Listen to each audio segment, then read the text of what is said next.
বংশীগত গাছ, আর এই বংশীগত গাছ যেখানে আছে সেখানে খাওয়া খায় আর লোকের সিধা ওই প্রভুর সাথে তাই তো এলাকার শিক্ষিত থেকে আন্ডার সবার আন্ডার।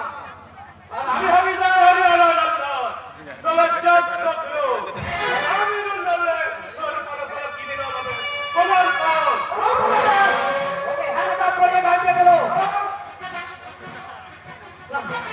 আমার স্বামী প্যারেন্টস করছেন কেন? কি অন্যায় করেছে আমার স্বামী? চুপ করে থাকবেন না, বলে কি অন্যায় করেছে আমার স্বামী? তাহলে শুনুন ম্যাডাম, ওই ভদ্রলোক ভেবে যাওয়ার বলে আপনি বড় মাইল তুলে দিয়েছিলেন, ও আসলে ভদ্রতার মুখোশধারী এক ভয়ঙ্কর শয়তান। আরে ম্যাডাম ও আপনার লাগানো চারটা মেয়েকে দিয়ে টপ দিয়ে ভাগিয়েছে তারপর ওদেরকে হোটেলে নিয়ে গিয়ে কোনো নারী পাচার চক্রের হাতে তুলে দেওয়ার প্ল্যান করেছিল। কিন্তু খবর শুকিয়ে খবর খবর করে আমরা দল দিচ্ছি মিথ্যে কথা, মানুষ